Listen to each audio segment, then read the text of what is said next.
Alright, this is my second video, and it's probably be as bad as my first. But I just returned from the range.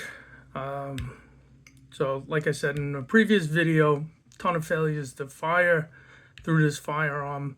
I got a new recoil spring from the factory, took it back, had another 20 failure to fires out of 200. Looking on YouTube, different videos, also forums on Reddit, and I saw one where they replaced the striker fire spring. Pardon me. So I ordered a striker fire spring from Springco. It's a 29 Newton striker spring. I installed it. I went to the range today, and I took some notes. I started out with 50 rounds of Spirit Gold Dot, hollow points, 124 grain, had no malfunctions. And then 150 rounds total of New Republic 115 grain full metal jacket. I have 5 magazines. I have a 12 rounder and a 15 rounder that came with the gun. And I have, where are they? Because these are interesting. These 15 rounders that actually, when you put them in the gun, obviously this thing's not loaded, right? All the YouTube videos I see, the gun's loaded, not loaded. It takes away that gap in the back. These are factory from Canik. No sleeves, no nothing. They came like this. I think I got them from Gun Mag Warehouse. They're about $35. They work pretty good. I never had a problem with the, it's doing it now, but my magazines drop freely. I know that's an issue with this gun too. So anyway, I installed the striker spring, and like I said, I had 150 rounds of the crappy range ammo with no issues. The only problem I did have, not while shooting, but just messing around with the gun,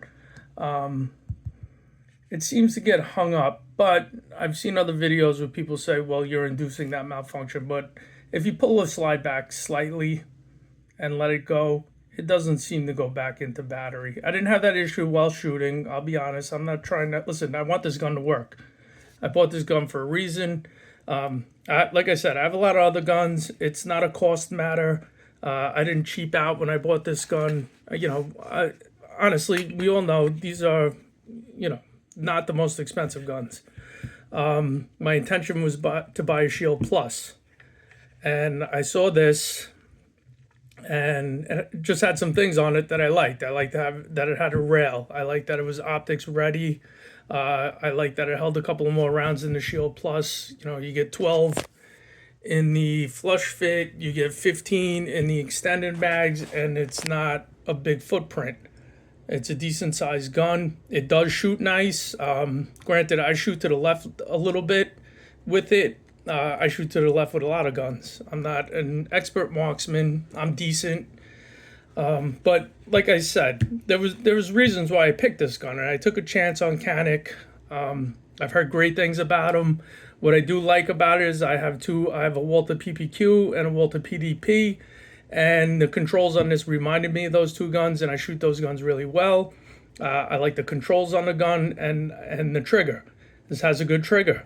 So I'm not totally crapping on it. I just, with the 200 rounds, no issues. I'm not really sure if I feel comfortable with it yet, but, in total, I probably have about 800 rounds through the gun. I know I did about 500 with all the issues.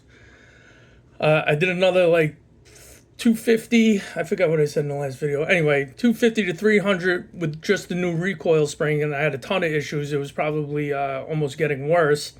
And now I got 200 with the new striker spring and the new recoil spring.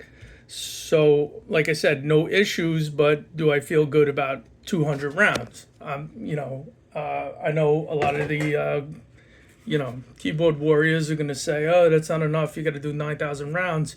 I have other guns. Like I shot this, I got the new Bodyguard. Nice little gun. I got about 300 rounds through it. All different ammo. I had some leftover 380 that was old. I don't even know what it was. Shot it fine. Some Hornady, Critical Defense. Shot it fine. New Republic. A couple of hundred rounds of that. Shot it fine. And then I did 50 rounds of Spear Gold Dot because that's what I intend to carry. Shot it fine. So I would feel comfortable with this gun at this point with about 300 rounds through it. Maybe 350. But, with the Canik, I had so many issues that as I'm shooting it, I'm just waiting for it to fail, which is not a good feeling. And honestly, I've never had that with any of the, oh, I shouldn't say that. I have a decent amount of handguns. With the exception of one, I've never really felt like that. I have the new Lipsy's 432 UC. I took it to the range. It was not firing, which is crazy for a revolver. But maybe when I get better at this, I'll make another video about it. Anyway, that's my update for anybody that's looking for a fix. I'll give credit to other YouTube people out there. I did hear that fix from one of them, and I tried all the other fixes that are on YouTube. Smooth out the polymer. I did a very light polish on the feed ramp. I didn't want to get crazy. I'm no gunsmith. I could figure some things out, but I just did a little bit. My feed ramp didn't look that bad to begin with, so I just smoothed it out a little bit with a little bit of polish and my finger. I didn't go crazy. I didn't want to get into like a Dremel and mess things up. But I don't have a problem to feed. It was a problem to go into battery. And I know another fix out there is the extractor spring. I don't know. I don't feel comfortable cutting springs. If I could find a replacement, I would do that. But if you search the internet, there are not a lot of aftermarket replacement parts for this gun as of yet that I could find anyway. If you look on Canik's website, there's not a lot of things for the MC9. But all right, just for an update, because I know I crapped on the gun a little bit. 200 rounds with the new striker spring, coupled with the new recoil spring, and no issues. Next week, if I get some time, because I feel like I get about $900 worth of ammo through this thing already, trying to figure it out. I'll probably do another 200 rounds, and I'll do an update. All right, stay safe.